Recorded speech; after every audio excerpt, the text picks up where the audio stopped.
Hey guys, thanks for joining me today. Today I'm actually going to be using a sketch, and this is Christine Everette's Joy sketch. It came in her traveler's notebook kit. If you subscribe to those, I think those are really handy. So yeah, I'm just going to be working off of her sketch today.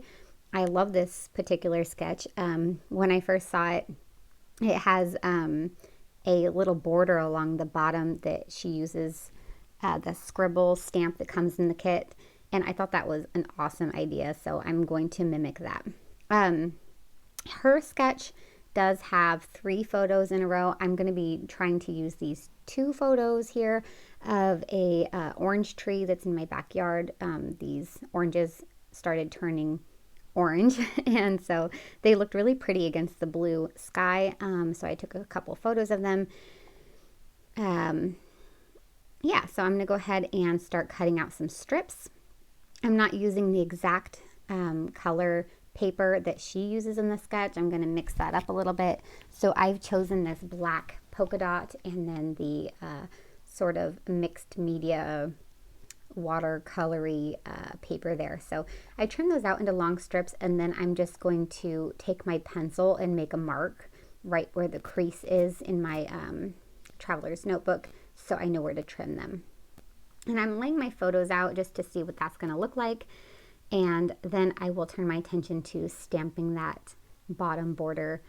I thought this was such a great idea and a great way to use the stamp. I will probably do this again on a couple other spreads because when you like something, I don't think there's anything wrong with repeating it.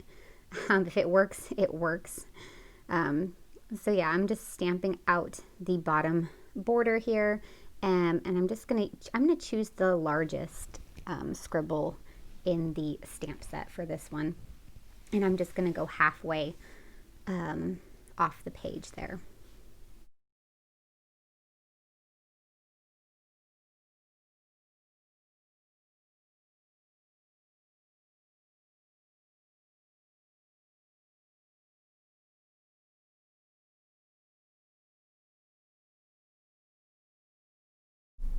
So once I got my border stamped out and I went ahead and adhered those strips of paper down on the middle of my layout, I'm going to add my photos back, and for some reason I'm not loving the look of the photos on there.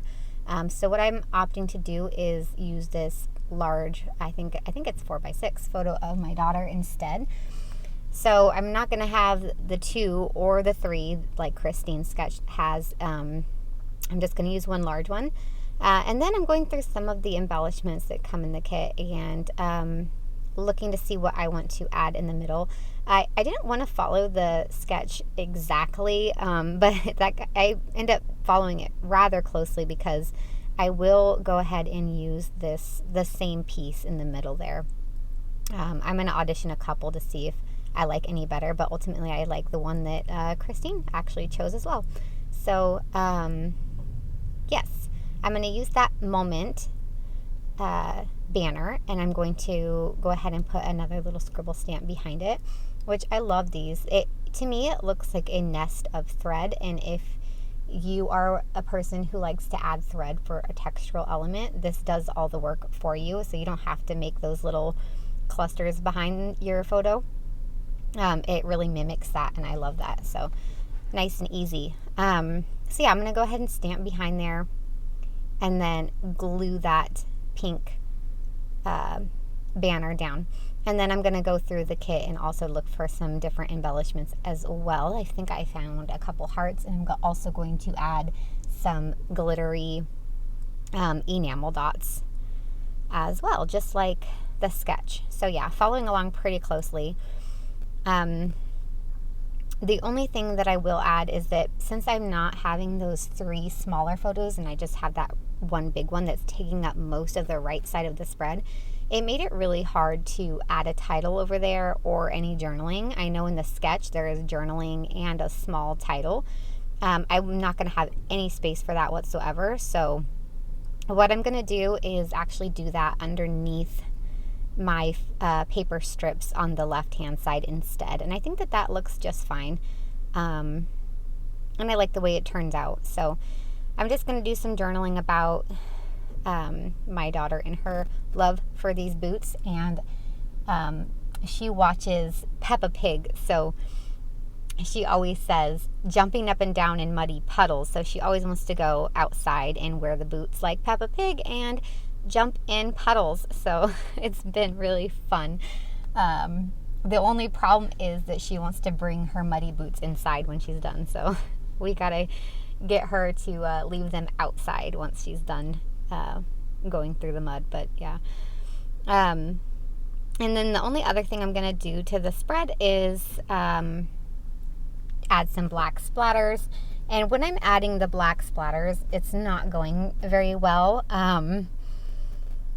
I added too much water to my acrylic paint, and I didn't notice it at the time, but then once I start splattering it on my paper, you can see it's not black. It's kind of lost its opacity, so it's really actually kind of gray, and it's really soaking through the paper heavily. Yeah, that really sucks. So I'm going to let it dry up a bit, and then I'm going to go back over it with my paintbrush, just the tip of my brush, and some more acrylic paint to try to deepen it up. So the splatters are a lot bigger than I would have liked, and they're a lot bigger than what the sketch shows. But yeah, it is what it is. Overall, I really like this layout. I love the messy vibe. I like that it kind of reminds me of muddy puddles. So I think it all works out in the end, and I'm happy with it. So thank you guys so much for watching. I hope you enjoyed, and I will catch you in my next one. Bye.